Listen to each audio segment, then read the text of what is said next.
bonjour, bonsoir et bienvenue dans ce club de lecture de septembre 2025, enregistré en direct live devant une foule en délire. En avril 2025, à l'occasion du fabuleux festival Podren. Le thème de ce club de lecture rassemble nos 3 passions chez Choix-Pitre, les recos, les clubs de lecture et les épisodes spéciaux. Et donc, sans plus attendre, le thème de ce club de lecture spécial est le livre que l'on recommande ou que l'on offre le plus.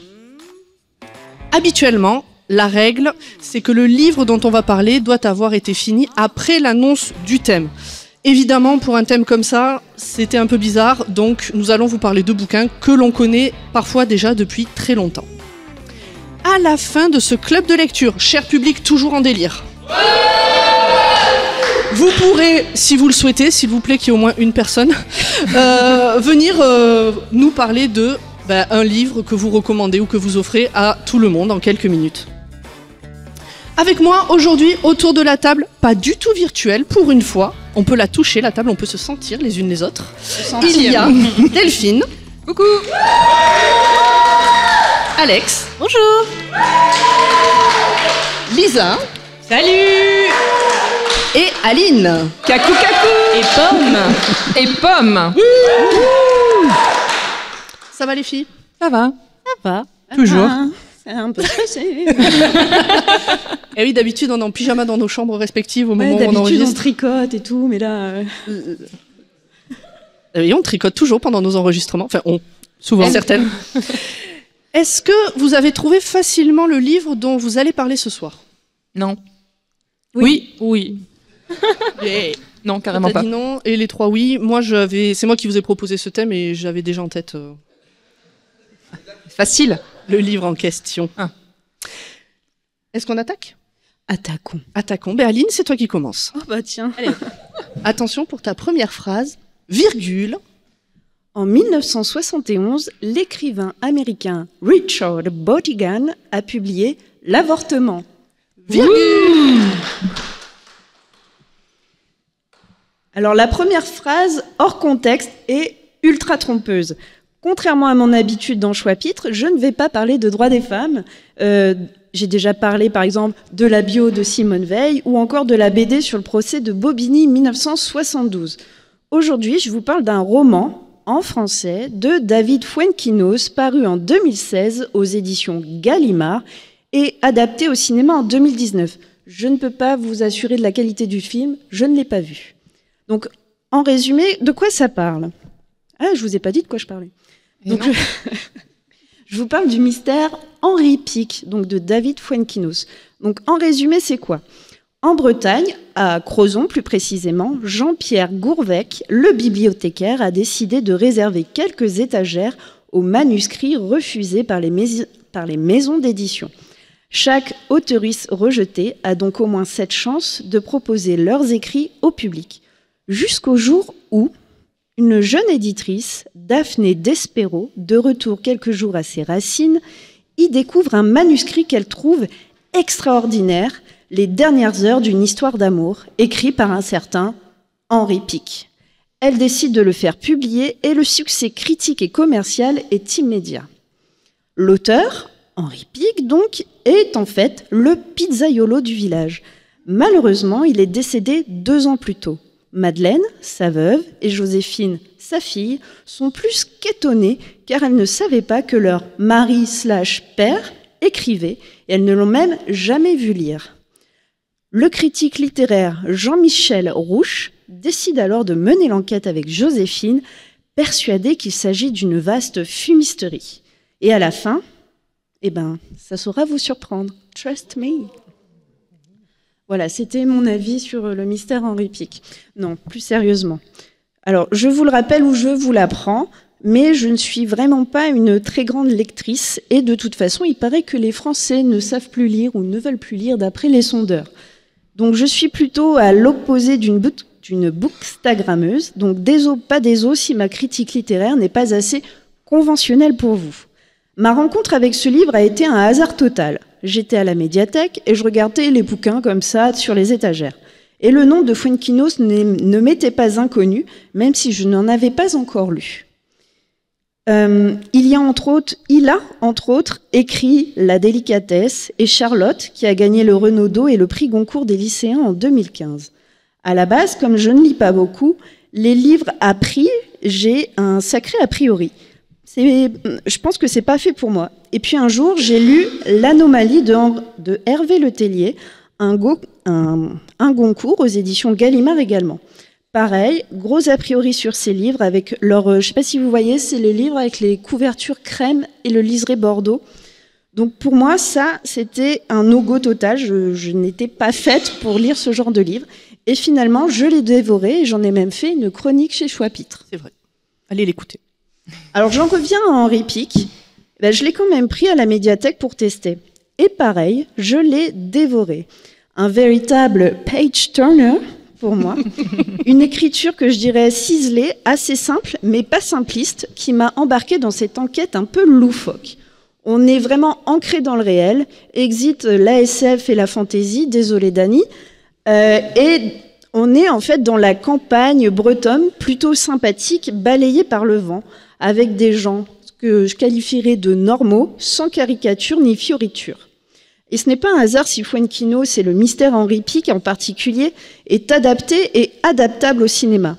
En lisant, je regardais littéralement un film. J'arrivais à me figurer les décors et même les tronches. Je me suis prise un peu au jeu de l'enquête, non policière, où les citadins parisiens se confrontent aux ruraux bretons. Je me suis prise au jeu de démêler le vrai du faux, de trouver qui est Henri Pic et pourquoi il avait besoin d'écrire. Et ce final, comme une petite claque derrière la tête que tu ne vois pas venir, mais une petite claque tout en douceur, car ici, pas d'assassin à confondre. Alors, au-delà de l'enquête, ce récit me pose aussi une question quasi existentielle. À quel point connaissons-nous notre entourage ? Donc on n'a pas le temps, mais j'avais écrit « Demander aux filles ce qu'elles en pensent », mais on n'a pas le temps. Ok. Bon. Parce que bon, j'ai encore 3 pages. Alors, d'accord. Personnellement, je pense que si cela m'arrivait, je serais un peu comme Joséphine, incrédule à l'idée que mon cher papa ait produit autre chose qu'un email ou qu'une procédure dans sa vie.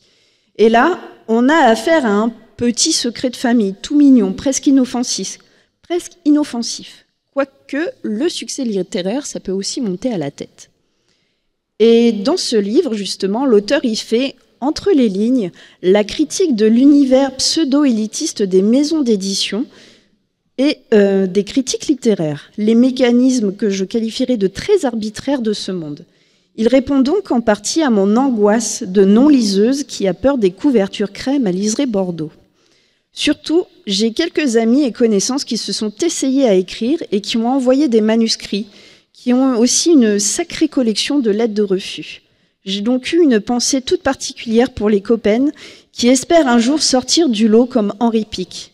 Et c'est vrai qu'on est plus ou moins tous confrontés à la frustration de ne pas sortir du lot, alors que l'on pense tenir une idée, avoir une compétence, un skill particulier, sinon on ne ferait pas du podcast.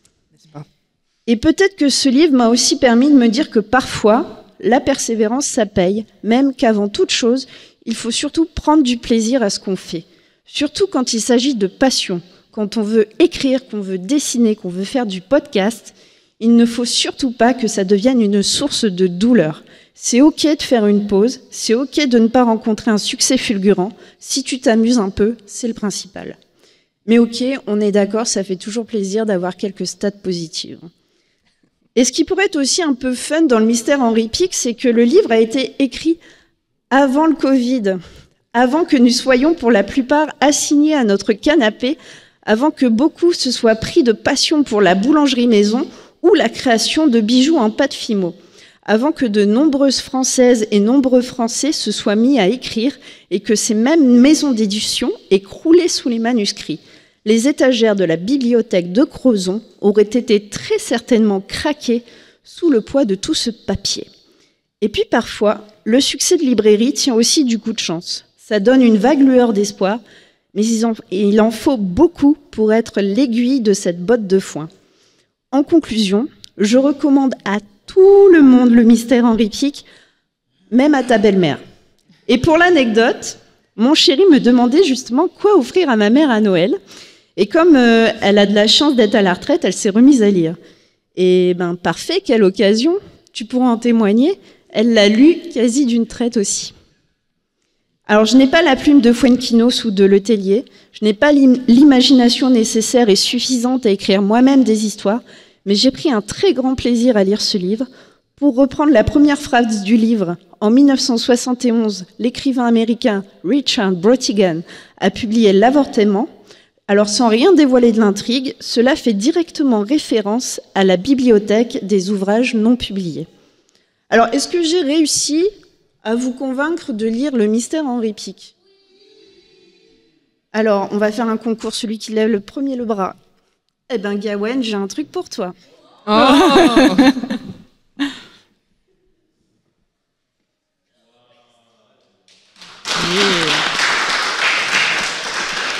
Et c'est pas fini. Oh. Et c'est pas fini. J'ai aussi des trucs pour vous les filles. On a bien fait de le dire. Trop bien.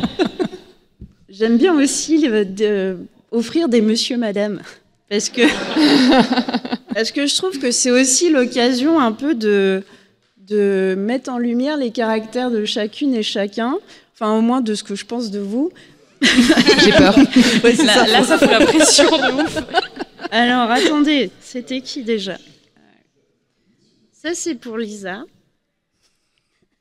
J'ai reçu Madame Follette. C'est bien. Ça c'est pour Lexine. Merci. Madame Surprise. Ça c'est pour Pomme. Madame Lumineuse. Et ça c'est pour Delphine. Madame Princesse. Ouais. Merci. Merci beaucoup. Donc voilà, je crois que j'ai atteint tout pile poil. Tout pile poil. Donc, On n'a même pas le temps de réagir. On n'a pas le temps de discuter en fait. Bah, je sais pas, ça vous donne envie? Je sais pas, Carrément. vous avez des choses à ajouter. Alors.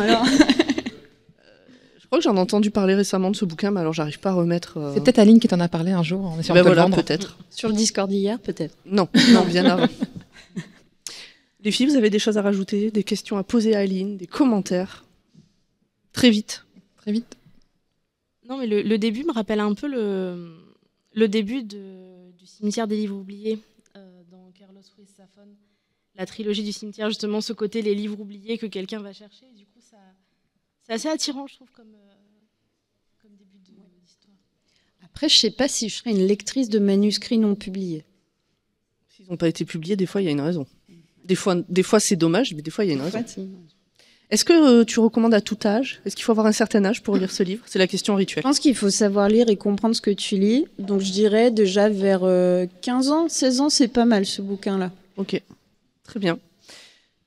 Si vous avez rien à rajouter, eh ben, on Non. passe au livre suivant. Eh ben, c'est moi, très bien.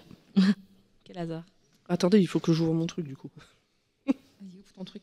Vas-y, j'ai mon truc. T'es prête? Virgule alors? Attention, virgule. Virgule. Les enfants jouaient pendant qu'Holston montait vers sa mort. Ils les entendaient crier comme seuls crient les enfants heureux. Si vous ne le savez pas, vous l'avez sûrement deviné, surtout vous autour de la table, il s'agit de la première phrase du roman Silo. Exactement. Sauf qu'en fait, c'est pas du tout de ce bouquin-là dont j'ai prévu de vous parler. Ah, tricheuse. Contrairement à ce que vous bassinez depuis 2 semaines. C'est toi même, je crois, Alex, tu m'as envoyé un petit message pour me dire « Ah, tu vas parler de Silo, trop bien !» Bon, pas du tout. En fait, pour être honnête, je n'ai jamais prévu d'en parler. Et quand je vous ai proposé ce thème, j'avais un titre en tête, comme je le disais, dont voici la vraie première phrase. Revirgule. Quand Scott Carey frappa à sa porte, Bob Ellis, que tout Highland Acres appelait encore Dr Bob, bien qu'il fût à la retraite depuis 5 ans, le fit entrer dans l'appartement. Je sais donc que vous attendiez tous à ce que je parle de Silo, mais le thème c'est le livre que l'on a le plus recommandé, le plus offert. Et je suis désolée, mais c'est pas Silo, c'est Élévation de Stephen King. Et si vous écoutiez vraiment ce que je dis, vous le sauriez parce que j'ai déjà raconté ça. Ça me brise un peu le cœur, mais en même temps, ça me permet de re-raconter des anecdotes perso, donc allez, j'aime bien. Élévation, c'est un roman très court, 160 pages, sorti en 2018 en VO et en 2019 en VF aux éditions du Livre de Poche directement. À cause de sa longueur, il rentrait dans aucune catégorie. C'est l'histoire de Scott, un grand gars de 60 ans à peu près, c'est pas dit clairement, mais je crois qu'il est à la retraite ou début de retraite. Il est divorcé, il vit seul avec son chat dans la ville de Castle Rock. Au début du roman, il va voir son pote, le toubib local, qui lui donc est à la retraite aussi depuis un moment, parce qu'il a un problème. Et son problème, c'est que son médecin traitant lui a dit que tout va bien. Tout va bien, mais il perd du poids, beaucoup, rapidement. Il perd du poids, mais pas de masse, c'est-à-dire que physiquement, rien ne change. Il a toujours la même corpulence, et pourtant il le sent, il le lit sur sa balance, il perd du poids. Et il se rend compte aussi que ce qu'il touche devient plus léger tant que c'est en contact avec lui. Alors, j'entends certains d'ici, ouais, ok, encore une histoire d'horreur écrite par King, sûrement une malédiction lancée par une sorcière ou un ver qui le bouffe de l'intérieur. Non merci, pas pour moi. Et je vous dirais d'attendre un tout petit peu avant de tirer des conclusions hâtives, car il n'y a rien de tout ça dans ce texte. Je trouve qu'il est même très poétique d'une certaine manière. Est-ce qu'il y a un peu de fantastique ? Oui. Mais vraiment, c'est du détail, limite on s'en fout. Par contre, ce bouquin, c'est un pur produit, 100% Stephen King. Parce que sa spécialité à Stevou, sa vraie spécialité, selon moi, peut-être que les experts ne seront pas d'accord, mais c'est mon podcast et je dis ce que je veux. Sa spécialité, donc, c'est de parler de ses contemporains, de leurs relations et de la société dans laquelle ils évoluent. C'est une sorte d'Émile Zola américain en moins chiant à lire. Ouais. Il est moins chiant à lire que Zola. Dans ce roman, donc, on va apprendre à connaître les voisines qui ont ouvert un resto Tex-Mex végétarien et dont les chiens lâchent des bombes sur la pelouse de Scott. La femme du toubib, une bigote réac, pas très convaincue par le moindre changement. Tex-Mex vegan, voilà.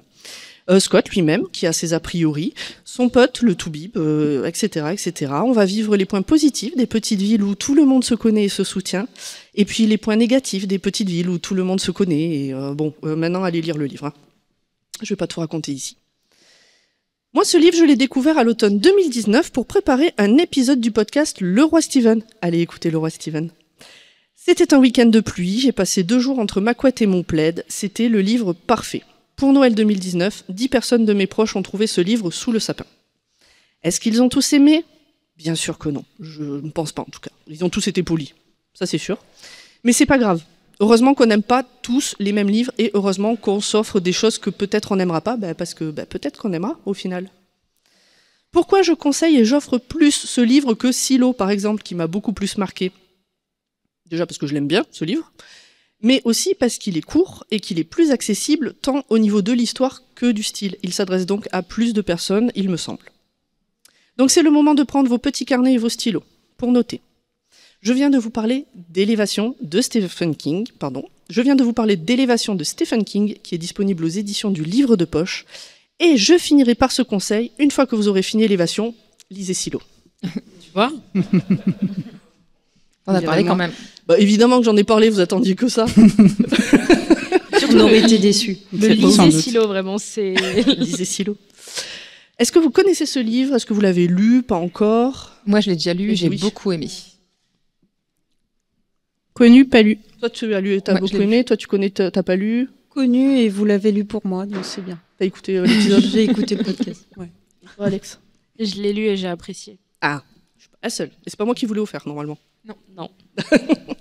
D'ailleurs, tu m'as prêté Silo il y a plus d'1 an, je l'ai pas encore lu. Ah, c'est toi qui l'as. D'accord. J'ai déménagé l'an dernier, je le trouvais plus. Stephen King, de manière générale, ça vous parle pas du tout. Vous y allez pas. Vous avez des réticences. Oui, là-bas, on fait des grands oui. Il y a des grands oui dans la tête. Non, pas du tout. Et voilà, parce que des a priori. Mais ça fait pas Ça peur. fait pas toujours peur. Ah oui, alors il faut savoir que ce bouquin, qui est très poétique, qui parle de quelqu'un qui a une maladie étrange, qui évolue, machin, de son entourage, etc., a reçu le prix Goodreads du meilleur livre d'horreur, je crois, alors que ça, je ne comprends pas d'où sort ce prix, ça n'a pas de sens. Toi, tu comprends ?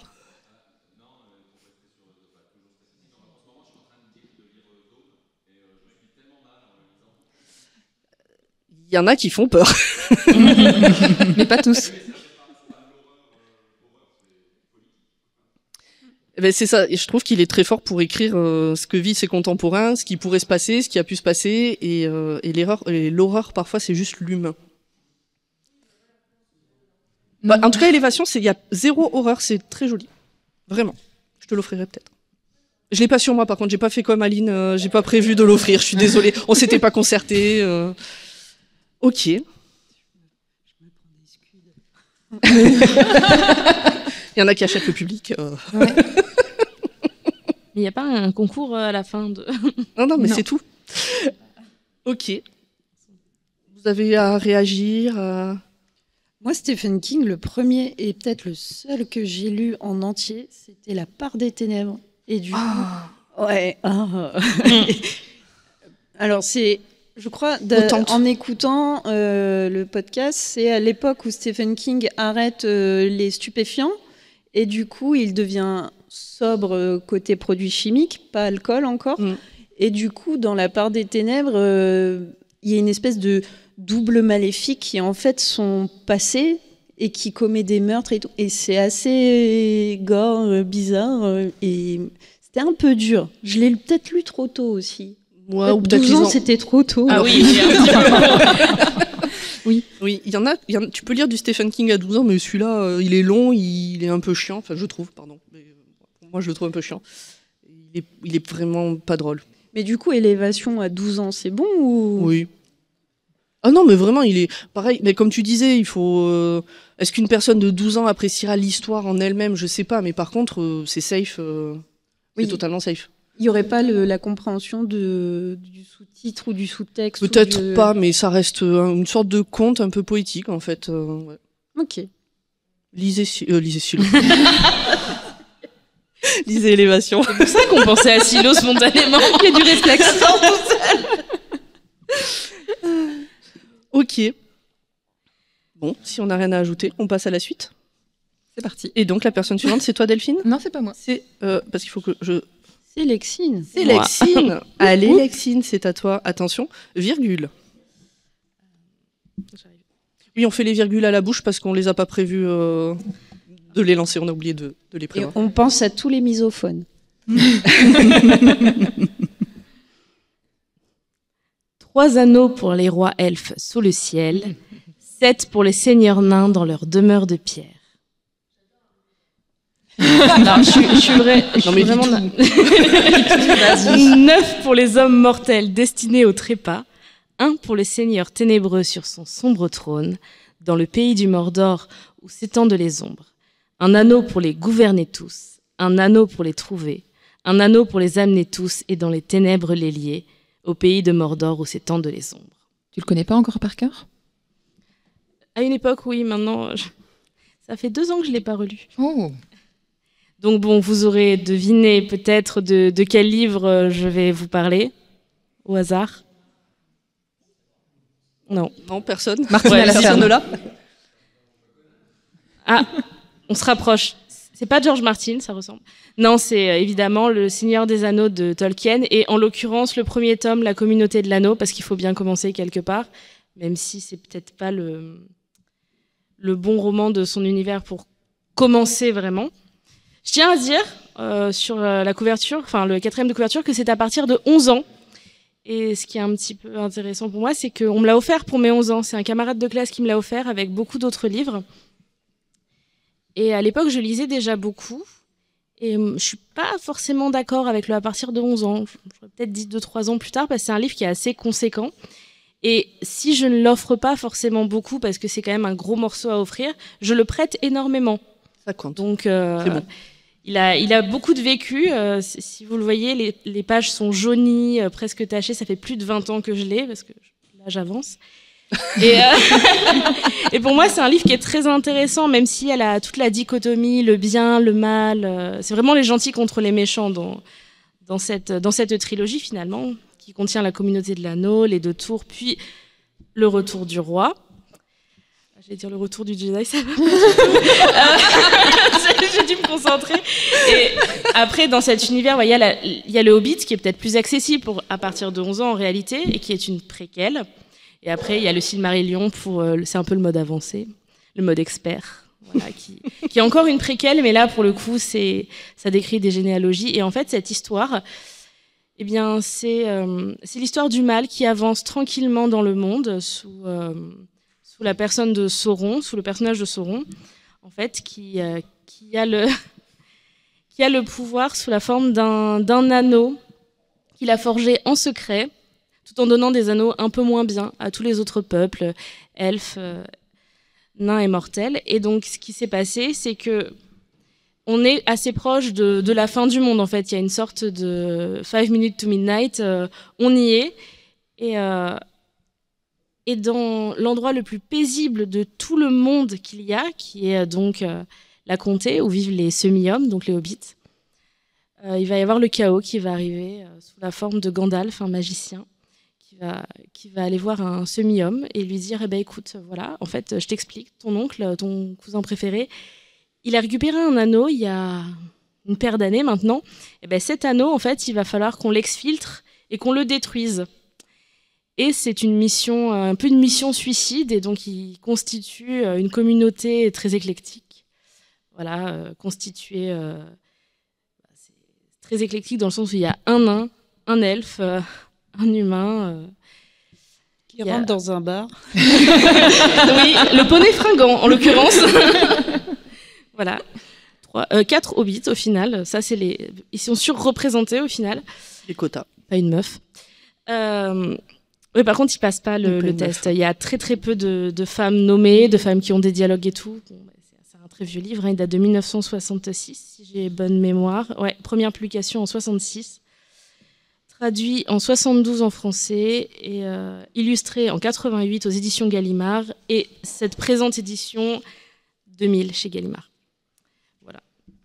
Et donc, pour moi, ce livre, il a une importance toute particulière parce que déjà, c'est un peu la base de tous les jeux de rôle qu'on connaît actuellement, de tout ce qu'on connaît, les elfes, les nains, tout ça, dans la fantaisie actuelle, ça part un petit peu de là. Si on regarde avant, les elfes, c'était des petits êtres rigolos qui nous rappellent plus les gnomes actuels.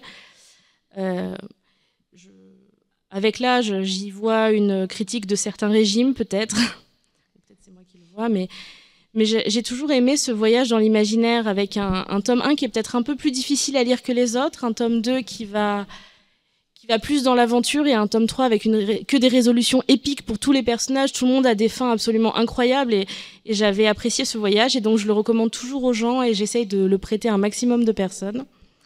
Je sais que tout le monde connaît l'adaptation cinéma, voilà, qui est un petit peu légendaire, même si elle n'a pas forcément bien vieilli aux yeux de tout le monde. Et pour moi, c'est vraiment un livre qui est important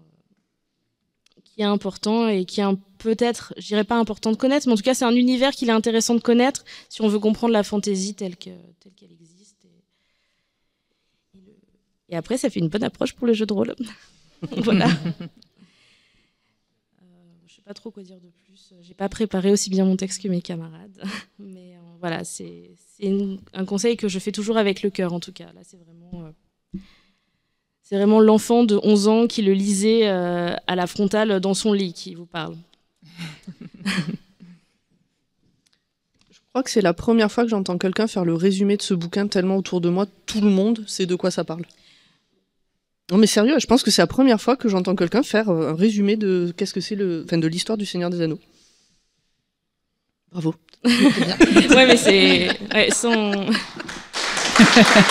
Voilà. J'ai essayé de spoiler le moins possible, en plus vraiment de rien spoiler. Même le Silmarillion, j'ai pas spoilé. Alors je pense que dans la salle, beaucoup de gens soit l'ont lu, soit l'ont vu, soit au moins connaissent de quoi ça parle. Après, les gens qui nous écoutent, on les connaît pas personnellement, on ne sait pas qui ils sont, donc on ne sait pas. Mais après, je tiens à dire à tous ceux qui ont juste vu le film et pas lu les livres, il y a un vrai apport au fait de lire les livres, puisque le destin de beaucoup de personnages, notamment tous ceux qui vivent dans la comté, est tout à fait différent et bien plus épique et intéressant. Et forcément, 3 films de 3 à 4 heures ne suffisent pas à résumer des livres, dont le premier, qui est le plus court, fait 688 pages. Donc je vous laisse imaginer le... Bah, je confirme. Voilà. J'ai découvert Le Seigneur des Anneaux parce que mon petit ami de l'époque m'a traîné au cinéma pour aller le voir. J'avais aucune envie, mais j'avais envie de lui faire plaisir. Je suis ressortie de là, je suis allée directement à une librairie, j'ai acheté le bouquin, j'ai lu la trilogie en moins de 2 et j'étais à fond dedans. Plus que lui. C'est franchement un joli résumé, c'est très bien. Ça donne envie, j'aurais bien aimé qu'à l'adolescence on me le présente comme ça, j'aurais peut-être eu envie de le lire à ce moment-là. juste pour info, l'audio fait 20h52 du tome 1. C'est pas mal. Il reste plus court que l'audio de ça. Ça, je crois que ça fait plus de 30 heures le Mais ça, livre c'est aussi audio. un pavé, Et puis il y a 2 audios par bouquin. Enfin oui, mais bon. non. Énorme. Oui, mais il y a 3 tomes là. Mais il y en aurait 8, je pense que j'aurais franchement lu les 8 avec plaisir. Je trouve que si on est plus jeune, peut-être conseiller les Hobbits, mais la trilogie est exceptionnelle. Et c'est de plus en plus facile à lire parce que il y a de moins en moins de... Au début, il y a beaucoup d'arbres généalogiques. Si vous avez vu Game of Thrones, vous vous souvenez de Daenerys qui se présente en décrivant tous ses titres. Mais il y a un petit peu ça au début. Oh, Bilbon saqué de cul-de-sac, de machin, le cousin de Myrtille, qui est vachement radin, oh là là, et machin. Il présente toute sa famille. On s'en fout, on les reverra plus jamais. Et il présente beaucoup les personnages. On a Frodon bourré qui lit des poèmes chez les elfes, complètement à poil et tout. Il y a beaucoup de scènes qui sont, fort heureusement pas dans les films, et qui des fois rajoutent une petite longueur. Et quand on arrive un petit peu dans le dur du dur, là, ça devient de plus en plus intéressant et toutes ces scènes descriptives et un peu longues disparaissent et ça devient de mieux en mieux. Je trouve que plus ça va, plus on accroche si on arrive à accrocher à l'univers. Pour moi, c'est une énorme frustration, Le Seigneur des Anneaux, parce que tout sur le papier fait que ça doit me plaire. Et il n'y a rien à faire, j'y arrive. Ni les films, ni les livres, j'y arrive pas. Alors que je ne sais pas pourquoi. Tout est fait pour que ça me plaise. Et à chaque fois que quelqu'un en parle avec, comme toi, voilà, l'enfant de 11 ans, machin, je suis encore plus frustrée. Moi aussi, je veux vivre ça. T'as réessayé dernièrement? Ben oui, l'audio. J'ai écouté 6 heures. Non, il reste, oui, c'est ça, j'ai écouté 6 heures et là, j'en suis à Tom Bombadil et... Il paraît qu'il faut réussir à passer ce passage. Oui. Ouais, mais j'y arrive pas. Ouais. Par contre, ça s'écoute très bien. Le lecteur, si jamais vous avez l'occasion, le lecteur est très bon et je trouve que ça se prête tout à fait à de l'audio, comme type... Voilà. Les filles, vous, Le Seigneur des Anneaux? Lu, bien sûr. Bien sûr, ben pardon. L'élite. Ah, mais Lisa et Corée, si elles n'ont pas lu, qu'il a lu. Hein. Lui est apprécié? Lui est raccord avec Lui apprécié, ouais. Ok. Complètement. Et toi, Aline? Bah, moi, j'aimerais bien l'aimer parce que Lexine, elle en parle bien. Mais j'ai lu que le tome 1 et ça a été une effroyable douleur pour moi. Parce que j'accroche pas à la fantaisie. Moi, j'aime bien les choses un peu plus réelles. Mais ça, on en a déjà eu l'occasion d'en parler dans un autre club de lecture. Moi, la fantaisie, j'accroche pas. Et le deuxième tome, bah, il a pris l'eau, donc il a doublé de volume. Et du coup, il tenait plus dans le coffret. Enfin, voilà. Il est tombé dans les toilettes, vraiment. Ça a été, On sait pas pourquoi. Malencontreusement. Zut. Bref. Mais ça a l'air chouette, hein. Mais oui. Je vous Ça a l'air envie, hyper bien. Je vous envie d'apprécier. Moi, j'aime plutôt les films que j'ai vus ado, mais je les ai vus une fois, quoi, pas deux. Moi, je tiens à dire que je les ai vus tous plusieurs fois. Vraiment, j'y arrive pas. J'ai laissé la chance à chaque fois. Pareil.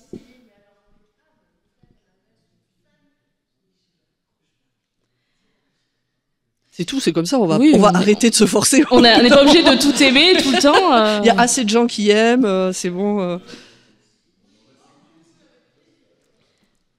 Puis c'est pas grave, hein, quand ça vous fait mal, il faut arrêter, en fait. Enfin, sauf si vous aimez avoir mal. Sauf si on aime avoir mal, ça c'est voilà. chacun. Chacun fait ce qu'il veut. Alors, celles qui l'ont lu complètement et puis qui l'ont apprécié, 11 ans, on est d'accord pour dire que ça peut être un peu jeune. C'est un Selon, peu c'est violent. Faut être un lecteur aguerri de 11 ans, vraiment. Ouais. Un gamin qui te lit déjà des gros bouquins avant, parce que là, c'est... Un gamin chiant, quoi. Mais il y a des passages qui font super peur, par contre. Hein, Que de jugement autour de cette tous les table. passages, il y a des passages qui font très très peur. Si t'es un peu trop jeune et un peu trop sensible, pas trop sensible, que tu es sensible, peut-être 11 ans, ça me paraît trop jeune. Si t'as peur un peu, donc quand... genre, faut être un peu plus mature, ouais. Déjà, Même ouais. des passages de guerre, des monstres qui font peur. Est-ce que ça serait intéressant de savoir, mais bon, on saura pas, si les éditions actuelles disent toujours 11 ans ou si c'était à l'époque un truc de gamin, ça parle des elfes et des nains. Peut-être bien, ouais. Ouais, là, c'est Folio Junior en plus, c'est vraiment pas Folio Ado. Est-ce qu'on fait un grand blanc le temps que quelqu'un trouve la solution? Enfin, ou sinon, Non, on attaque la on suite. est juste en et, timing, ouais, voilà. il faut passer à la suite. C'est très podcastique, un grand blanc pendant que quelqu'un cherche sur son téléphone. Est-ce que vous avez des choses à rajouter? Personne? Ok. J'aurais juste posé une question au public. Qui l'a lu dans la salle? Juste que je vois. À l'applause pour que les gens qui écoutent... En tout cas, il y a une grande majorité qui l'a quand même lu, donc... Et est-ce que vous avez apprécié, pas forcément aimé votre... Je vois beaucoup de noms de la tête, Oui. Ah, pas là. Pas à la première lecture. Ok. D'accord. Ah, D'accord. Donc rentrer via Bilbo et après reprendre le fil. Ah. Et il y a une nouvelle traduction donc, qui est sortie récemment. Ok. Et qui est mieux. Ouais. D'accord. Une belle édition. Ça, tu passes quand tu lis, en fait. Tu t'en fous. Ah, je sais pas, les passages en elfique, je sais pas. Ouais. Lexine, elle parlait elfique avant. Vas-y, fais-nous une blague en elfique. Tu cherches, vraiment? Non, mais vous pourriez pas comprendre. D'accord. La prochaine fois qu'on fait un choix-pitre en live, elle préparera une petite blague en elfique. Mais la pression. C'est un nain, un elfe, un hobbit qui rentre dans un bar. Ok, bah Bon. écoutez, on passe à la suite, à la suivante. Et cette fois, c'est Delphine. Ouais, Tu c'est es moi. prête? Alors, Ouais. virgule. Alors, moi, quand j'ai appris le thème de ce club de lecture, j'ai été très embêtée. Tu dois dire ta première phrase d'abord. Mais tu m'embêtes. Ma première phrase. Le commissaire Adamsberg savait repasser les chemises. Sa mère lui avait appris à aplatir l'empiècement d'épaule et à lisser le tissu autour des boutons. C'est bon, Voilà. tu peux y aller. Et donc moi j'ai été très embêtée avec ce thème parce qu'en y réfléchissant, je me suis rendu compte que j'offre peu de livres et je ne les prête surtout pas parce que j'ai des mauvaises expériences de livres non rendus auxquels je tenais beaucoup. Oui, et puis d'ailleurs, elle rend pas les livres qu'on lui prête. Si, je les rends un jour. C'est vrai que j'ai des livres réels que j'ai depuis 12 ans, Il y en a plusieurs. Il y en a un, oui. Littéralement. que je vais lui rendre. Mais je sais à qui ils sont, moi, les livres. C'est bon, il n'y a pas de souci, je les rendrai un jour. Bref, donc je ne prête pas de livres. J'en offre peu parce que j'ai toujours peur de tomber à côté et j'aime pas faire un cadeau qui tombe à côté. Par contre, je les recommande chaudement, facilement, et donc j'ai décidé de vous parler d'un livre que je recommande, enfin, même pas d'un livre, d'un ensemble de livres, parce que c'est l'œuvre de l'autrice complètement que je recommande et pas forcément juste le livre.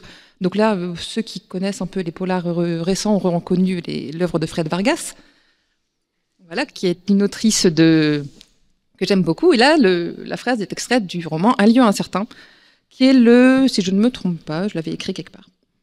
Ça doit être le 7 ou 8e livre où le commissaire Adamsberg apparaît. Donc avant de parler du livre, il faut quand même que je vous parle du commissaire Adamsberg, parce que c'est lui qui fait tout le plaisir, je trouve, en partie, des romans de Fred Vargas. Elle a plusieurs séries, mais dans la série Adamsberg, c'est vraiment lui qui est le personnage qui me plaît beaucoup, mais pas que, parce que l'ensemble de ces personnages sont très savoureux, et c'est ça qui fait le plaisir de la lecture de l'œuvre de Fred Vargas. C'est pas les énigmes policières en elles-mêmes, elles sont intéressantes, mais c'est pas ça qui fait l'envie de relire. L'envie de le lire, c'est ces personnages qui, du premier roman jusqu'au dernier, qui est sorti dernièrement, continuent d'évoluer. Leur histoire, on suit leur histoire. On peut attraper en cours de route, il n'y a pas de problème. Les premières fois que je les ai lus, moi, c'était complètement dans le désordre en fonction de ce que je trouvais. Mais si on commence au premier, L'homme au cercle bleu, et qu'on va jusqu'au dernier qui est sorti, qui s'appelle Sur la dalle, on découvre un commissaire qui a évolué, qui a grandi dans ses relations, qui est un peu moins inadapté socialement qu'il ne l'était au début, qui comprend mieux comment lui-même fonctionne, parce qu'au départ, il est complètement instinctif. Je vais vous expliquer comment il fonctionne après. Et là, dans le dernier, en fait, il sait, moi, j'ai besoin de ça pour avancer, j'ai besoin de ça pour trouver, j'ai besoin de ça pour comprendre. Et il l'explique, il sait l'expliquer, il s'est présenté. Et c'est ce que j'aime, en fait, ce personnage qui évolue, qui avance, et qui est entouré d'un ensemble d'autres personnages dans ce commissariat qui sont tous aussi intéressants et fascinants les uns que les autres. Attendez, je me suis perdue dans mes notes, du coup, parce que je ne dis pas du tout ce que j'ai écrit. Donc, je disais, c'est le 8e roman dans lequel il apparaît. On commence, donc je vous ai dit, le commissaire Adamsberg, c'est un homme qui paraît nonchalant, rêveur, désordonné, qui pense complètement en dehors des lignes. On a toujours l'impression qu'il ne fout rien, en fait, qu'il est juste en train de se promener sur les bords de Seine, qui regarde les gens passer, qui regarde les gens vivre. C'est comme... et Vargas nous l'a décrit, ces gens qui vivent autour de lui, alors qu'en même temps, tous ces petits morceaux de gens qui vivent lui apportent des éléments qui vont lui permettre de comprendre ce qui s'est passé dans cette enquête qu'il doit mener, qui donne souvent du fil à retordre aux autres brigades policières. Lui, il fait partie de la crime à Paris, et il est généralement envoyé un peu partout en France pour résoudre ces enquêtes qui ne trouvent pas de solution. Et souvent, ce qu'il remarque, ce qui l'aide à résoudre l'enquête, c'est ces petits détails qui ne sont pas intéressants pour d'autres personnes. Alors, ceux qui me connaissent peut-être savent que j'aime beaucoup les romans d'Agatha Christie également, et pour moi, Adamsberg n'est pas sans avoir quelques éléments de Poirot, quelques éléments de Marple, mais c'est quand même un enquêteur à part entière qui a ses particularités. Alors oui, il ressemble aussi beaucoup à des personnages de séries policières, hein. Le fameux enquêteur qui pense pas comme les autres et qui va trouver la solution, mais donnez-lui une chance, c'est vraiment pas le même genre de personnage. Il est très très attachant, je l'aime vraiment beaucoup. Et dans ses compagnons, qu'on retrouve quasiment dans chaque roman, on peut citer par exemple l'encyclopédique Danglars, qui a un léger problème avec l'alcool, qui a un nombre d'enfants incalculable, mais qui sait tout sur tout, qui a toujours la réponse à tout. On peut citer aussi, par exemple, le surprenant Véranque, avec sa mèche blanche au milieu de ses cheveux roux, qui parle en vers, qui fait des alexandrins sans s'en rendre compte, qui parfois en rajoute un peu, mais qui est très attachant aussi. Le narcoleptique Mercadet, qui s'endort toutes les 3 heures, il a besoin de dormir, point, quoi qu'il arrive. Et toute la brigade fait en sorte de le cacher à la hiérarchie, parce que ça ne le fait pas, un flic qui s'endort quand même. Il y a aussi le chat, qui vit sur la photocopieuse, qu'il faut déloger de temps en temps. Il y a la Violette, la flic imposante, qui aimerait bien avoir un amoureux, qui aimerait bien qu'on l'aime pour ce qu'elle est, et qui a du mal à se faire reconnaître. Et il y en a plein d'autres comme ça, toute une galerie de personnages qui sont tous plus attachants les uns que les autres. Et c'est vraiment pour ça que j'aimerais vous donner envie de lire ces livres, pour toute cette galerie de personnages qui va évoluer, qui va grandir au fur et à mesure des enquêtes. Concernant Un lieu incertain, je me suis quand même permis je vous avoue que je l'ai pas, c'est pas moi qui l'ai écrit, j'ai retrouvé un petit résumé parce que ça fait longtemps que je l'ai lu et je me souviens pas forcément de toute l'intrigue, je sais juste que c'est un que j'ai beaucoup aimé. Et pour vous donner un peu une idée, c'est en voyage à Londres pour un colloque qui réunit des policiers, le commissaire Jean-Baptiste Adamsberg, ses collaborateurs Danglars et Estaler, la fameuse Violette, et un homologue anglais découvrent déposés à l'entrée du cimetière de Highgate des chaussures avec des pieds coupés à l'intérieur. À leur retour à Paris, un horrible assassinat les attend. Celui d'un homme riche et solitaire, dont le corps a été littéralement pulvérisé. Certains membres et organes ont été réduits en bouillie, et les éléments du corps répartis partout sur les lieux du crime. Suspect, le fils renié dès la naissance, le jardinier à qui la victime a tout légué, une famille qui chercherait à se venger du responsable de la mort d'un peintre. Mais cet assassinat aurait-il un lien avec l'affaire des chaussures de Highgate ? Et quelle est cette étrange inscription en lettres cyrilliques que la victime destinait à une femme allemande ? Plus l'enquête avance et plus quelqu'un semble déterminé à faire plonger Adamsberg en le confrontant à ses pires démons. Ces pires démons qui sont notamment sa famille, ses sentiments, son incapacité à dire ce qu'il ressent, son incapacité à expliquer son cheminement mental. Il sait que parfois il sent l'idée qui arrive, là, il y a un petit bout d'idée qui pointe, mais il n'arrive pas à saisir le bout du fil pour la dérouler. Mais bien sûr, il finit toujours par y arriver. C'est Adamsberg, c'est le plus fort. Donc, comme je vous ai dit, c'est un livre qui a été écrit par Fred Vargas, celui-ci en 2008. Le premier, L'homme au cercle bleu, c'était dans les années 90, et le dernier vient de sortir dernièrement, et elle continue d'en écrire, donc il y a encore plein de plaisir en vue. Je suis très, très embêtée parce que cette maison d'édition n'est plus la maison actuelle de Fred Vargas, donc la couverture des livres a changé et ça fait très moche dans ma bibliothèque. Donc je ne vous donnerai pas la maison d'édition actuelle parce que je ne sais plus ce que c'est, mais celle-ci c'est Viviane Ami, collection Chemin Nocturne. Et j'aime bien, le format il n'est pas très gros pourtant, mais c'est écrit très petit, mais c'est vachement bien. Enfin, voilà, bref, je ne sais plus ce que je voulais dire, mais... Alors voilà, comme je vous le disais, c'est très dur pour moi de choisir juste un livre à recommander, parce que quand je recommande un livre, c'est à une personne en particulier que je le recommande, en fonction de ce que je sais d'elle, de ce qu'elle peut aimer, de ce que je pense qui pourrait lui plaire, de ce que j'ai envie de lui faire découvrir, du sujet de conversation qu'on vient d'avoir, de tellement de choses que c'est très dur de trouver juste un livre. Mais si vraiment vous avez envie de découvrir du bon roman policier actuel, jetez-vous sur Fred Vargas. Elle a une écriture savoureuse, elle a des personnages fantastiques, et ça se lit tout seul. Pour compléter, c'est chez J'ai lu. J'ai lu actuellement en livre de poche, alors non ? Oui. Mais en grand, elle a changé d'éditeur. Oui, madame, dans la salle ? Oui.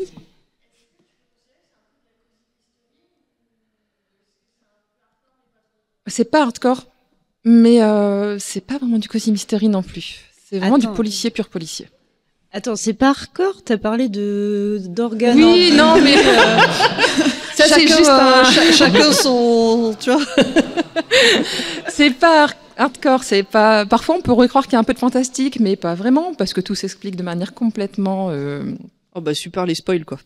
Mais non. Non, c'est vraiment du pur policier, enquête policière, c'est pas du thriller, c'est pas... c'est vraiment... Oui. Parfois un peu absurde, ouais. Parfois. Il y a des running gags, il y a beaucoup d'ironie de second degré, mais c'est pas... On rit pas aux éclats. Mais il y a un certain côté drôle. Oui, il y a un bout de tuyau, de tuyauterie sur le... Super. Non, mais... Et il y a eu certains romans ont été adaptés en film récemment, et j'avoue que j'ai pas du tout aimé, mais je suis un peu monomaniaque de mon interprétation d'Anasberg. C'est pas des livres qui sont adaptés par une des cinéastes comme José Dayan? Si. Voilà. T'as vu les films? J'en ai entendu parler. J'en ai entendu parler. Après, moi, c'est le genre de bouquin que j'aime bien. Enfin, les trucs avec des organes en bouquin. Mais non, il n'y a que dans celui-là qu'il y a des organes qui se promènent. Hein. Non, mais moi, Hannibal Lecter, je le trouve trop soft, donc... C'est vrai, c'est vrai. Non, mais c'est pas à ce niveau-là. Là, c'est juste... Oui, il y a un homme avec son corps qui a été éparpillé. Généralement, c'est toujours pareil. Il y a, comme dans tout roman policier qui se respecte, je pense, un meurtre commis et une enquête qui sera faite. Parfois, Anasberg trouve des choses qui font dire « Ah, mais il y a un meurtre qui a été commis » et personne ne l'a vu venir. En fait, c'est lui le tueur, du coup. Non. C'est comme Poirot, c'est un peu limite, quoi. À chaque fois qu'il est quelque part, il y a un mort. Bah, c'est jamais lui. En même temps, Anasberg, il a une bonne raison d'être confronté à des crimes, c'est qu'il est commissaire de police à la crime. Ouais, mais s'il voit des meurtres que personne n'avait vus. Et parce qu'il suit les indices, il lit la presse, il voit des choses en disant « Mais tiens, c'est bizarre quand même, ça fait plusieurs fois qu'il se passe tel événement. » Peut-être qu'il se passe un truc dont personne ne s'est rendu compte. Est-ce qu'il serait un peu un descendant de Sherlock Holmes? Parce que dans ce que tu décris... Non, parce qu'il est beaucoup moins organisé, logique que Sherlock Holmes. Ça va me plaire, ça. Et il est plus basé sur ses intuitions que sur la preuve physique. Il prend moins de substances. Ah, carrément, ouais. Oui. Et il est moins... il est musicien quand même un peu. Mais ce que j'aime bien aussi, c'est qu'on ne se contente pas de le voir dans son métier de flic, on le voit aussi dans sa vie personnelle. Et on voit aussi l'évolution de ses relations, de tout ça, quoi, de sa vie. Et les deux finissent par s'entremêler un peu, mais pas beaucoup. Enfin, j'ai du mal à expliquer parce que c'est vraiment tout un monde qui se construit. Mais comme je vous dis, vous n'êtes pas obligé de commencer par le premier, n'importe lequel peut être très bien pour comprendre. Il y en a combien, là, des tomes sur lui actuellement, tu sais, ou à peu près? Genre, il y en a 4 ou il y en a une bonne 12? dizaine. Ouais, d'accord. Elle a commencé, ça doit être en 91, je crois, le premier, ou 92. Et elle en fait un tous les 4-5 ans. Je vais voir s'il existe en audio. Oui, ça existe en audio, je pense. Ça existe en audio. Ouais, Voilà. Du coup, je vais voir combien dure... Enfin, écoutez. Ouais. Comment t'as dit qu'il s'appelait, le premier? L'homme au cercle bleu. Après, il y a des titres que vous devez connaître. Vous avez déjà dû entendre Par vite et revient tard. Qui vont mourir te saluent sous les vents de Saturne. Ouais. Par vite et revient tard. Je l'ai vu, j'avais bien aimé. C'était pas terrible. Eh ben moi, j'avais bien aimé. Ah ouais. Le premier tome chez Audible fait 7 heures. Bon, ça va. Ça va, Franchement, Oui, non, c'est des livres. Ils sont tous à peu près de cette épaisseur-là. Et ils font 300 à 400 pages. Mais ça se lit très bien, c'est très facile à lire. Et il y a pas mal de dialogues, ce qui fait que c'est moins chiant à lire que des grandes descriptions. en elfique. Oui. Je vois pas de ce que vous parlez. Je vais souvent voir sur Audible, juste pour l'anecdote, parce que j'aime bien raconter des anecdotes sur moi, parce que j'ai ce pouvoir magique de lire très lentement, et en général, mon temps de lecture du vrai livre correspond au temps de lecture à voix haute. Donc, je sais que si je me lance dans ce livre, il me faudra à peu près 7 heures pour le finir. Voilà. Ça va, c'est pas très long. Ça va, 7 heures, ça va. Donc voilà, moi j'ai... Des commentaires, des remarques, des questions? Non, ça a l'air fun. Regarde, ça va être trop cool. Combien de lignes la description des boyaux Mais pas grand-chose. Mais en vrai, c'est un peu décalé, Fred Vargas. Du coup, Un ça petit passe. peu, ouais. Tu n'étais pas Complètement. dans du gore un peu genre voyeuriste où t'es là, Non. oh, c'est dégueu. Genre, elle raconte ça, c'est limite détaché, je trouve. Alors, il y en a un que je vais prévenir tout de suite, c'est, le roman Quand sort la recluse. Si vous êtes arachnophobe, mouillez-vous bien la nuque avant de le lire. Ça fait glisser les araignées. Voilà. Ok. À partir de quel âge? Une quinzaine d'années, je pense. Très bien. On est bon? On attaque la suivante, la dernière. Je dis pas de bêtises, hein. Tout le monde est passé. Tout le monde est passé. Dis-nous, Lisa, avant d'attaquer ta première phrase, quel est donc ce serre-tête que tu as sur la tête? Alors aujourd'hui, puisqu'on offre des livres, c'est un cadeau. Tu es prête? Je suis prête. Virgule. Non? D'accord, ouais, pas de virgule alors. Pas encore. T'as pas de première phrase. Si, mais pas encore. Mais tu triches, moi j'ai été obligée de la dire d'abord. Non, ma mais première Lisa phrase. fait toujours ça. De toute façon, elle a toujours un truc. Si c'est pas Corée qui a pas pu être là aujourd'hui, c'est Lisa. Il y a toujours. Allez, vas-y. Offrir un livre, ce n'est jamais tout à fait anodin. On ne choisit pas un roman au hasard, comme on ne tend pas un mot sans intention. Il y a dans ce geste quelque chose de très intime, même quand il se veut simple. C'est qu'un livre, c'est une expérience, un univers, une voix. Et offrir ça, c'est proposer à l'autre d'y plonger, d'y trouver peut-être une résonance, une émotion, un miroir. Parfois, on offre un livre qu'on a adoré, en espérant qu'il touche l'autre de la même façon. Parfois, on choisit un livre qu'on n'a pas lu, mais dont le titre, la couverture ou le sujet semblent parler pour nous. Et il arrive qu'on offre un livre comme on glisse un message, discret mais chargé. Un roman pour consoler sans trop en dire, une BD pour faire rire au bon moment, un essai pour tendre un fil entre deux visions du monde. Parce qu'au fond, offrir un livre, c'est toujours dire quelque chose, sur soi, sur l'autre ou sur ce lien qui nous relie. Salut, je suis Lisa et aujourd'hui, je vous parle des livres que j'aime offrir. Virgule. Des livres. Premier livre dont je vais vous parler, La Horde du Contrevent d'Alain Damasio, édité chez La Volte. C'est un livre qu'on ne lit pas en marchant, un livre qui souffle fort, qui use, qui creuse. Ici, le monde est traversé par un vent permanent, violent, indomptable. On suit la 34e Horde, un groupe d'élite formé depuis l'enfance, lancé contre le vent pour en atteindre l'origine, l'extrême amont. C'est une quête ou un road trip, mais pas comme celle des romans de fantaisie standard, plutôt une marche intérieure, une lutte constante pour tenir debout quand tout pousse à plier.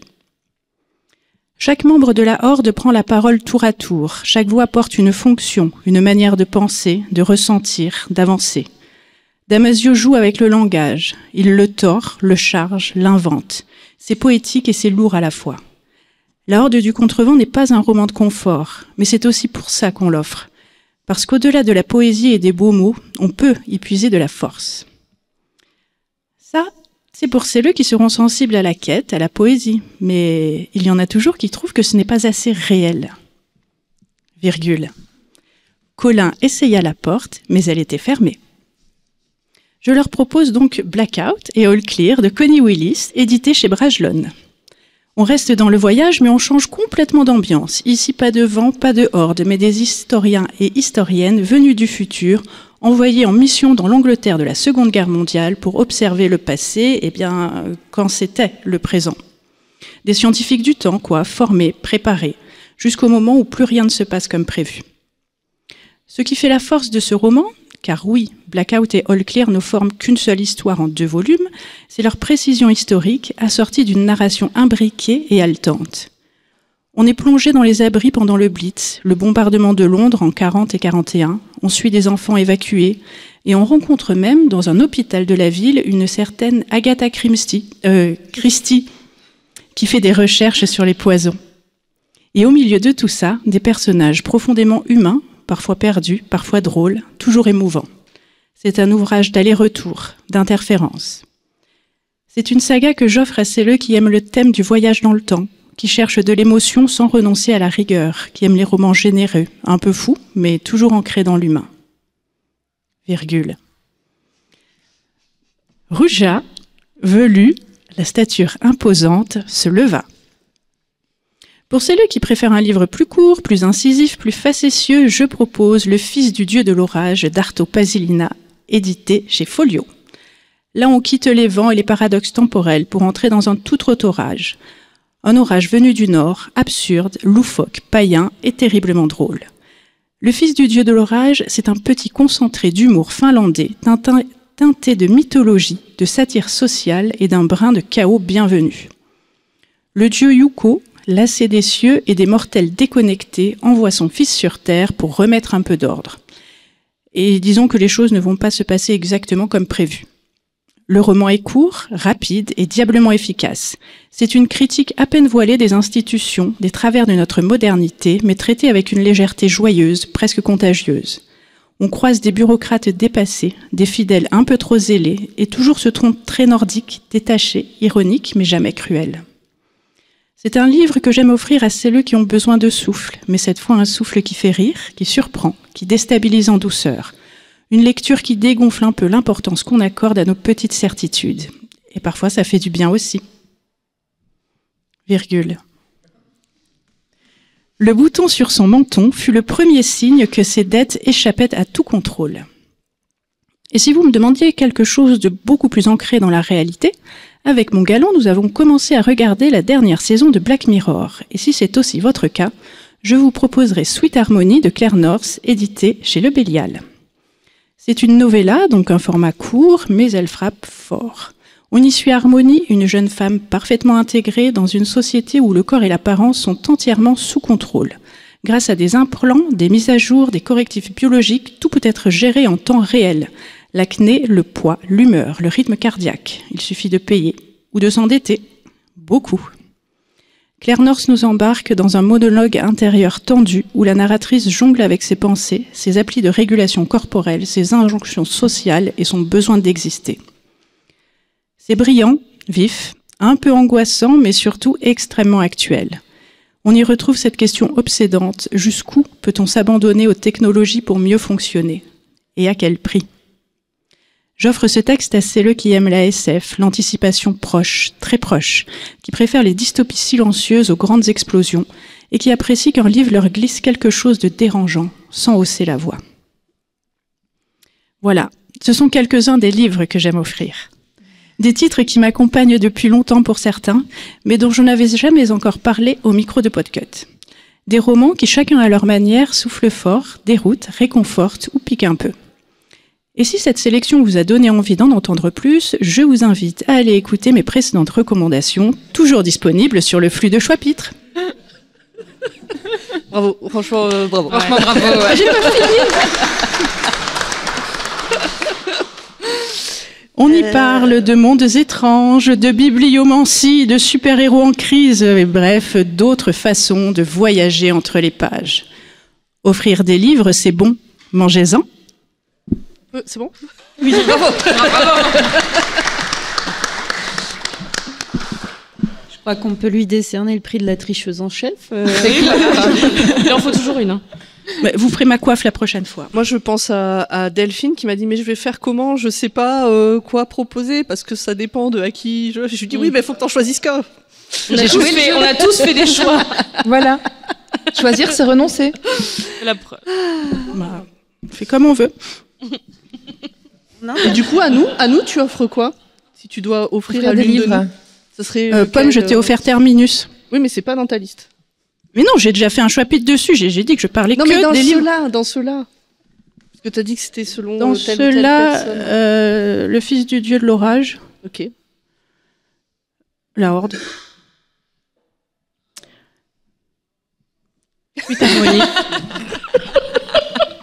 Et tu auras Blackout, comme ça, tu iras rencontrer Agatha Christie. D'accord. Bravo. Bah écoute, merci beaucoup pour ces recommandations personnalisées, du coup. Oui. Je prends comme ça. Petite pirouette. Des gens ou autour de la table ou dans le public veulent réagir sur un des livres? Oui. Ah. Bah, sur un des livres, peut-être? Rebondir, réagir? Oui.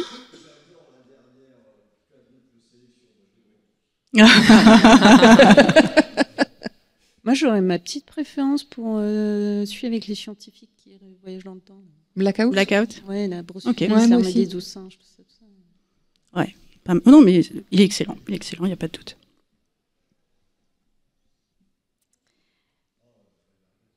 C'est bien avec Agatha. Oui, mais- il y a- Revenons du cours d'arrêt.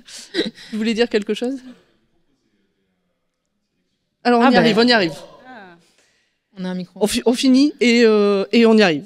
Bah, du coup, moi, je sais pas trop comment réagir sur la liste parce que j'en ai déjà oublié la moitié en l'écoutant. Mais ça, c'est... Bon, vous connaissez ma mémoire. La Horde du Contrevent. La Horde du Contrevent, j'avais J'ai pas commencé aimé. à le lire. Et c'était pas le bon moment. Je sais que c'est un livre qui me plaira, mais au moment où j'ai commencé à le lire, c'était pas le bon moment. Donc Moi, il attend. la Horde du Contrevent, j'ai commencé à le lire et j'ai tellement pas accroché que je l'ai pas terminé. Ça, c'est très rare pour moi de pas finir un livre. J'ai vraiment pas pu. C'était pas possible. Ça me. Comme Silo, tu sais. Mais non, je l'ai pas commencé, Silo. La discorde. Par contre, maintenant que je me remets à lire d'autres livres que du Agatha Christie depuis que je l'écoute en audio, eh ben, je vais pouvoir lire Silo. Très bien. Oui, c'est vrai. La Horde du Contrevent existe en BD. Tout à fait. Est-ce qu'on a des choses à ajouter, à dire, à commenter? Sinon, on attaque la suite. En commentaire. Non, Lisa, toujours Lisa, quoi. Il faut savoir que Lisa s'est changée pour ce soir, de Voilà. la tête aux pieds. Elle a des magnifiques chaussures. Des chaussures de danse.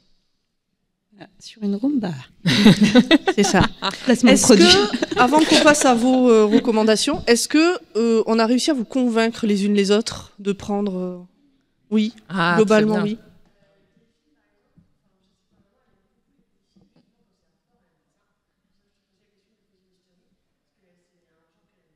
Je pense, oui. Et ben voilà. T'as 10 livres à offrir, t'as 10 ans de livres à offrir, là. Et comme elle en sort encore, t'as de quoi faire à venir. Eh bien, on peut peut-être vous laisser la parole, du coup. Tu veux commencer? Tu viens Au micro rouge. au micro, parce que... Sinon, ça sera un peu long pour les gens qui écoutent le podcast. Bonjour. Bonjour. Qui Bonjour. es-tu? Merci beaucoup déjà pour l'émission et pour l'émission en général, parce que je trouve que le chapitre est une très bonne émission. Merci pour vos recos, voilà, parce qu'il n'y a pas beaucoup de podcasts qui parlent de livres comme ça avec autant de passion. Je trouve que c'est très personnel. Donc déjà, merci pour ça. Et je m'inscris complètement dans tout ce que vous avez dit depuis tout à l'heure. Je trouve qu'offrir un livre, c'est très compliqué. Il y a plein de moments, moi, où j'en ai pas offert parce que j'avais peur justement de tomber à côté. J'ai beaucoup offert de livres qui étaient écrits par des hommes, des Paulo Coelho par exemple, des Saint-Exupéry. Tu parlais de Stephen King tout à l'heure. Moi, c'est des auteurs qui m'ont vraiment beaucoup touché. Mais là, en fait, je voudrais double tricher. Je voudrais, pareil, parler de 2 œuvres parce que j'ai vu que c'était possible. donc j'en profite. Et je voulais vous parler de femmes parce que dernièrement, je lis beaucoup de femmes, mais beaucoup de personnes qui ont changé aussi ma vision du monde. Et parfois des bouquins ou des bandes dessinées, parce que je vais vous parler d'un bouquin et d'une bande dessinée, qui ont parfois sorti des personnes de situations très compliquées. Je vais commencer par la bande dessinée et vous parler de... Je vais y arriver, clac, je ferme ça, pouf. De Tant pis pour l'amour de Sophie Lambda, qui est une bande dessinée qui parle de la manipulation. Donc en fait, elle raconte ce qui lui est arrivé à elle. J'ai eu la chance de pouvoir offrir cette bande dessinée à une personne qui était dans une situation similaire et qui n'écoutait pas ce que j'essayais de lui dire en disant que ça n'allait pas. Et je voyais bien que quoi que je dise, de toute façon, il y avait toujours une bonne justification pour défendre la personne qui la maltraitait. Elle a lu la bande dessinée et 15 jours, 3 semaines après, c'était fini. Elle était partie. Donc, Sophie a fait un travail que je ne pouvais pas faire. Donc, si jamais vous avez autour de vous quelqu'un qui vit vraiment avec quelqu'un qui use de la manipulation pour la garder auprès d'elle, n'hésitez pas à jeter un œil sur cette bande dessinée. Elle est vraiment fantastique. Et puisque en ce moment on vit politiquement des trucs qui sont pas ultra cool, je voudrais conseiller Résister de Salomé Saké, qui est pareil, je trouve aussi d'intérêt public. Le bouquin est très court, ça se lit très très vite, c'est plein d'arguments très intelligents et c'est aussi rassurant des fois parce que quand on est entouré de médias qui arrêtent pas de rabâcher les mêmes choses, de se dire qu'il y a d'autres personnes qui pensent pareil aussi et de se dire qu'on n'est pas tout seul et qu'on n'est pas obligé de foncer droit dans le mur et qu'on a tous le droit et peut-être même le devoir de réagir face à certains arguments. Donc voilà, je voulais vraiment vous parler de ces 2 femmes qui m'ont beaucoup touché. Tu nous rappelles? Merci. Tu peux redire juste titre et autrice? Oui, c'est Résister de Salomé Saké et Tant pis pour l'amour de Sophie Lambda. Comme ça, j'ai pas écorché. Merci beaucoup. Merci à toi. Je suis en train de lire Résister et effectivement, c'est très très bien. Je l'ai dans la liseuse. Pareil. Oui. Et après, là-bas. Gawain s'avance vers le micro. Alors moi je vais niquer le système aussi du coup. Non mais allez-y, c'est bon maintenant qu'on s'est reçu. Parce que moi je me suis remise à lire récemment, mais j'offre beaucoup c'est de livres de cuisine. Oui. Ouais. Et il y en a un qui me touche particulièrement, je crois que c'est celui-là que j'ai le plus offert, j'ai dû l'offrir une dizaine de fois. C'est le manuel du cuisinier de Woogies. Parce que il a une approche du coup très simpliste et en même temps très pointilleuse et pertinente sur la cuisine et ça redonne envie à cuisiner à certaines personnes. Donc c'est très cool. Je vous le recommande chaudement. Voilà. Bah, très bien. Merci. Tu nous redis titre et auteur? Oh là là, attendez, je vais rechercher. Le manuel du cuisinier de Le Woogies, manuel, t'as dit, c'est c'est ça. ça? Ouais. C'est un Instagrammeur cuisine qui propose plein de recettes qui sont vachement bien, faciles à faire en général. C'est le manuel du cuisinier amateur de Woogies. Voilà. Très bien. Mais Et je c'est te très très rejoins cool. sur le fait d'offrir des livres de cuisine. Je trouve que c'est tellement bien. Et il y a tellement de choix que tu peux très vite t'adapter à la personne facilement. Hop, vegan ou une région du monde qui l'intéresse, à voyager et tout. C'est vrai que c'est toujours... Et pour les pâtisseries, je ferai beaucoup aussi, c'était le livre des flancs, parce que c'est de Jus Chamallow. Il fait des flancs fantastiques, des flancs pâtissiers avec toutes les couleurs et les goûts possibles, et ils sont hyper accessibles, et pour ceux qui aiment plutôt pâtisser que cuisiner, c'est très cool. Okay. Voilà. Bah, très bien. Merci. C'est pas pour pommes les Quand flancs. J'adore ça, hein, mais mon corps ne l'aime pas. Quand t'as dit que t'allais niquer le système, je pensais pas que tu parlais de tricherie. Je pensais que t'allais proposer un bouquin, tu vois, qui appelle. Parce que c'est pas tricher un livre de cuisine. T'as triché en C'est un voyage différent. Oui, tout Moi, à j'ai fait. une question. Ça Oui. se lit un livre de cuisine? Oui, Oui, il y en a oui. qui se lisent, ouais. Je fais ma question bête, je connais la réponse. Merci. Mais je vous en prie. Suivant. Oh, bien Il joué. s'est fait doubler. Il y a eu la course au micro. Ouais, j'arrive super vite parce que je m'attendais pas à pouvoir parler de livres que j'aime bien. Alors je suis super content. Qui es-tu? Je suis Rhône, ex-VHSNAP, Auberge des Darons, mais je vais surtout parler de petits bouquins. J'ai vu qu'il y avait beaucoup d'éclectisme. Deux très rapides. Un que j'aime bien offrir et prêter, c'est Kugel l'astucieux de Jacques Vance. Parce que c'est de l'héroïque fantasy, style dont je suis pas forcément super fan, mais qui est une très bonne passerelle vers l'absurde et avec énormément d'imagination. C'est une super bonne porte d'entrée aussi pour aller vers des trucs plus SF après.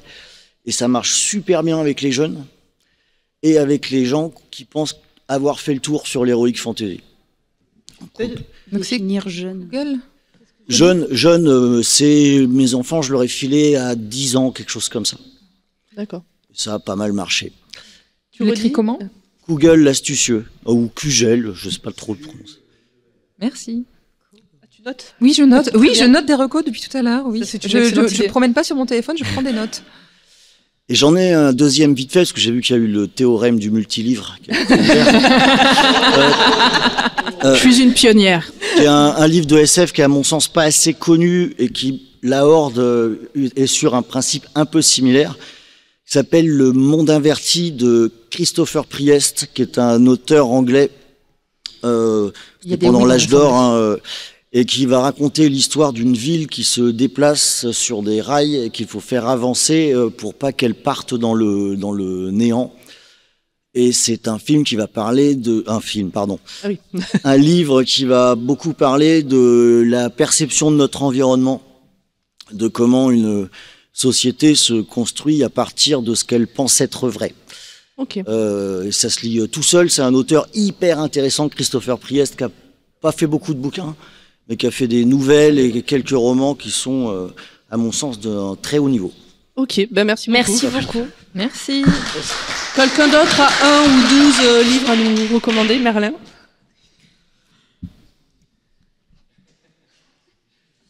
Bonjour à tous, moi c'est Merlin et je voulais vous partager un petit livre que j'ai pu découvrir donc au collège. Pour le coup, c'est un livre que j'ai relu récemment en plus et c'est de la SF pour le coup. Voilà. Et je voulais en parler parce que c'est le premier livre qui m'a donné envie de lire de la SF. Ça s'appelle Virus LIV3 ou la mort des livres. Et c'est un livre qui parle en fait d'une société où il y a deux types de personnes, des personnes qui lisent des livres et des personnes qui sont tout le temps sur les écrans. Et en fait, c'est dans l'histoire, on suit une personne qui est un peu dans les deux camps et donc doit cohabiter et essaye de faire changer les choses pour qu'il n'y ait pas de conflit en fait entre les deux. Parce qu'il y a vraiment une sorte en fait, ça parle de s'intégrer dans la société, d'être mis dans des cases et puis de cohabiter tout simplement alors qu'on est différent et qu'on a des visions différentes de certains usages. Voilà. Merci. Merci beaucoup, Marine. On va stopper. Ah si, t'en avais un. Un rapide. Rapide, ouais. Très. Alors, j'aurais pu vous parler de The Walking Dead, qui est un des meilleurs sagas de la bande dessinée américaine. Ne regardez pas la série, lisez le livre. Mais en fait, je vais vous parler de autre chose. C'est un spin-off de The Walking Dead, et il a deux particularités. La première particularité, c'est qu'il a été écrit par une femme, et dans la BD américaine, c'est extrêmement rare. C'est Tilly Warden. Et l'autre spécificité, c'est que c'est l'adaptation d'un jeu vidéo, Walking Dead, qui est Walking Dead Days Gone By, il me semble. Voilà. La BD s'appelle Clémentine. Et donc suit, elle a grandi depuis le jeu vidéo, elle a maintenant 17 ans, et elle va faire un road trip. Et c'est un petit bijou de bande dessinée américaine que je vous recommande beaucoup, beaucoup, beaucoup. Très bien. Merci. En 3 tomes, le 3e tome sort en décembre. Merci.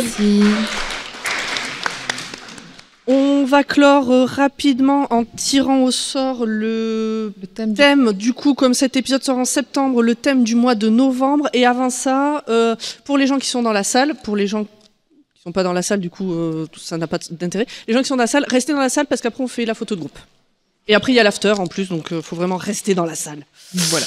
Alors, j'ai préparé des petits. Tu veux tirer au sort ? Soyons Tu es fous. prête ? Hop, hop, hop. Alors, qu'allons-nous sur quelle thème nous organisation allons lire au mois de novembre ? Comme ça, si jamais vous voulez aussi lire un livre pour le mois de novembre. Alors, ce sera. Il y a combien de papiers ? Hop. Le numéro 2. Eh bien, le numéro 2, c'est... du coup, c'est celui-là. Ah bah je sais lequel je vais lire. Le numéro 2, c'est... Non, attends, je suis pas sur la bonne feuille. Ah mince. Moi c'est pas celui-là alors. Ce qu'on a fait là. Le numéro 2, c'est un livre de cozy crime que vous lirez tranquillement au chaud, sous le plaid, proposé par une certaine Delphine. Ah bon ? Je vois pas ce qui c'est. Et je trouve que lire ça pour le mois de novembre, ça sera très bien. C'est absolument adapté. Il y a des livres comme ça que vous n'avez pas encore lus qui vous viennent en tête et vous vous dites moi je lirai ça ? Non. Super. Non, personne. Moi j'ai une Personne. idée, mais mais je je vais- sais pas le titre. Je vais peut-être tenter Super. les Agatha Raisin pour voir ce que ça donne. Ok. Dans le public, vous avez des... Ok. Il y en a plein, ouais. Je vais faire pareil, je vais piquer à ma belle-mère. Moi, je vais piquer à Gaywen, du coup, comme elle propose. Ma belle-mère c'est les thrillers son truc donc pas trop cozy crime. Ok, eh ben écoutez, on va se quitter là-dessus. La foule en délire est toujours là. Et merci beaucoup, et puis bonne continuation de Podren. Voilà. Merci. Merci à vous. Et du coup,